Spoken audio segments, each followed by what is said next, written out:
మరి కాసేపట్లో పార్లమెంటు ముందుకు కేంద్ర బడ్జెట్ రాబోతోంది. 8వసారి కేంద్ర ఆర్థిక శాఖ మంత్రి నిర్మలా సీతారామన్ బడ్జెట్ను ప్రవేశపెట్టనున్నారు. రాష్ట్రపతి ద్రౌపది ముర్ము కేంద్ర ఆర్థిక మంత్రి కలిశారు. పద్దులపై కూడా చర్చించారు. మరోవైపు కాసేపట్లో కేంద్ర కేబినెట్ భేటీ కాబోతోంది. బడ్జెట్కు మంత్రి మండలి ఆమోదం తెలపనుంది.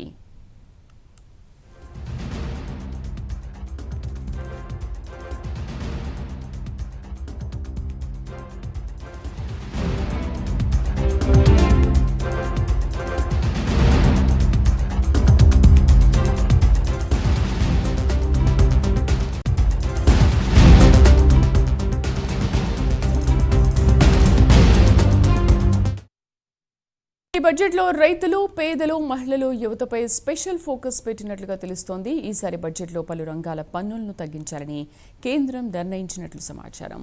గ్రామీణ పేదల సొంతింటి కలను నెరవేర్చడానికి హౌసింగ్ ఫర్ ఆల్ పేరుతో సాయం ప్రకటించనున్నట్లుగా సమాచారం.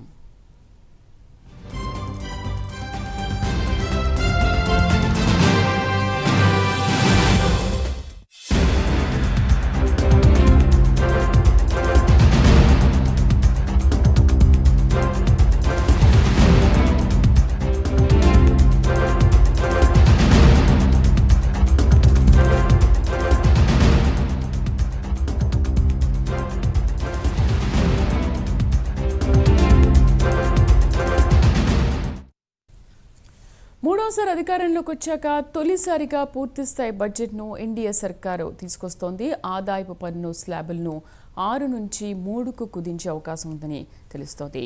ఉపాధి కల్పన, నైపుణ్యాభివృద్ధికి పెద్దపీట వేస్తారని ప్రచారం జరుగుతోంది.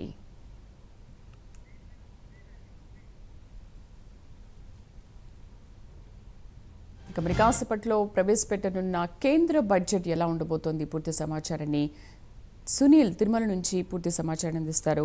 సునీల్, తొలిసారిగా పూర్తి స్థాయిలో ఎన్డీఏ సర్కారు బడ్జెట్ ప్రవేశపెట్టబోతున్న నేపథ్యంలో అసలు ఈ బడ్జెట్ పూర్తిగా ఎలా ఉండబోతోంది? రైట్ శ్రీదేవి, మొత్తం మీద ఏదైతే 2025-26 ఆర్థిక సంవత్సరానికి సంబంధించినటువంటి బడ్జెట్కి సంబంధించి ఏదైతే ఆర్థిక శాఖ మంత్రి నిర్మలా సీతారామన్ అయితే బడ్జెట్ ప్రవేశపెట్టినట్లయితే తెలుస్తుంది. ప్రధానంగా చూసుకున్నట్లు ఈమె మోదీ గవర్నమెంట్లో ఈమె మూడవసారి బడ్జెట్ ప్రవేశపెట్టున్నారు. ముఖ్యంగా పూర్తి స్థాయి బడ్జెట్ రెండోసారి ప్రవేశపెట్టున్న పరిస్థితి ఉంది. అంటే ముఖ్యంగా ఈమె నిర్మలా సీతారామన్ గారు 8వసారి బడ్జెట్ ప్రవేశపెట్టబోతున్నారు. ముఖ్యంగా మొరార్జీ దేశాయ్ 6 సార్లు ప్రవేశపెట్టారు. ముఖ్యంగా బడ్జెట్ ఆయన కంటే 2 సార్లు ఎక్కువగా నిర్మలా సీతారామన్ అయితే బడ్జెట్ పెడుతున్న పరిస్థితి ఉంది. అంటే ప్రధానంగా చూసుకున్నట్లయితే వ్యవసాయ రంగానికి అధిక ప్రాధాన్యత ఇచ్చే అవకాశం ఉన్నట్టయితే తెలుస్తుంది. ప్రధానంగా ఇప్పుడు ఈరోజు బడ్జెట్ చూసుకున్నట్లయితే పూర్తి స్థాయి బడ్జెట్ మొదట వ్యవసాయ రంగానికి ఎక్కువ ప్రాధాన్యత ఇస్తున్నారని తెలుస్తుంది. మరోవైపు 10 లక్షల లోపు ఇన్కమ్ ఉన్న వారికి ట్యాక్స్ లేకుండా పూర్తి స్థాయిలో ట్యాక్స్ ఎత్తేసే అవకాశం ఉన్నట్టయితే ప్రధానంగా తెలుస్తున్న పరిస్థితి ఉంది. అంటే మౌలిక రంగాలకి సంబంధించి భారీ స్థాయిలో పెట్టుబడులకి సంబంధించి కూడా పూర్తి స్థాయిలో ఈరోజు బడ్జెట్కి ప్రధాన అంశం అని చెప్పచ్చు. మరోవైపు ఎలక్ట్రానిక్ రంగం కావచ్చు, మరోవైపు ముడి సరుకులు అంటే బయట ప్రాంతాల నుంచి కొనుగోలు చేసేటువంటి సరుకులకు సంబంధించి కూడా భారీ స్థాయిలో ఈరోజు బడ్జెట్కి సంబంధించి ప్రధానంగా చర్చకు వచ్చే అవకాశం ఉన్నట్టయితే ఇప్పటికే బడ్జెట్కి సంబంధించి పూర్తి స్థాయిలో ఆమె చిట్టా తీసుకొని నేరుగా పార్లమెంట్కి చేరుకున్న పరిస్థితి ఉందంటే ముఖ్యంగా దీనికి సంబంధించి ఏదైతే బడ్జెట్ ఏ విధంగా ఉండబోతుందని ప్రధానంగా ఇప్పటికే లెక్కలు వేసుకుంటున్న పరిస్థితి. అంటే రాష్ట్రానికి ఆంధ్రప్రదేశ్కి ఏ విధంగా మౌలిక సదుపాయాలకు సంబంధించి ఎటువంటి బడ్జెట్ ఇవ్వబోతున్నారు, ముఖ్యంగా రాష్ట్రానికి ఏ విధంగా ఇవ్వబోతున్నారు అనేది ప్రధానంగా తెలియబోతోంది. ముఖ్యంగా ఇప్పటికే రాష్ట్రానికి పోలవరానికి సంబంధించి కూడా పూర్తి స్థాయిలో కేంద్రమే నిధులు ఇస్తుందని చెప్పి ఈసారి ఈ బడ్జెట్లో కూడా పోలవరానికి సంబంధించి కూడా నిధులు కేటాయించినట్టు తెలుస్తుంది. రాష్ట్ర అమరావతి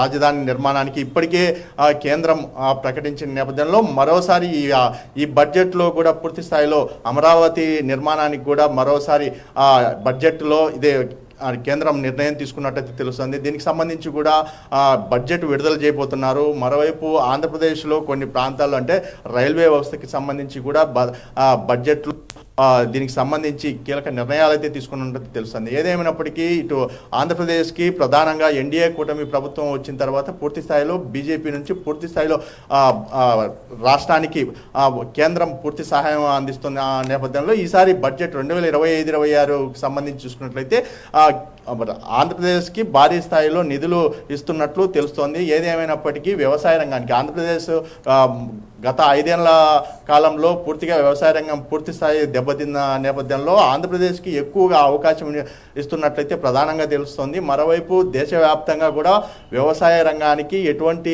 ఇది లేకుండా అంటే ప్రధానంగా ఒక వ్యవసాయ రంగానికి లక్షల కోట్లలో ఏదైతే ఆర్థిక శాఖ మంత్రి గారు అయితే మరి కాసేపట్లో దీనికి పూర్తి స్థాయిలో బడ్జెట్ ప్రవేశపెట్టినట్టు తెలుస్తుంది.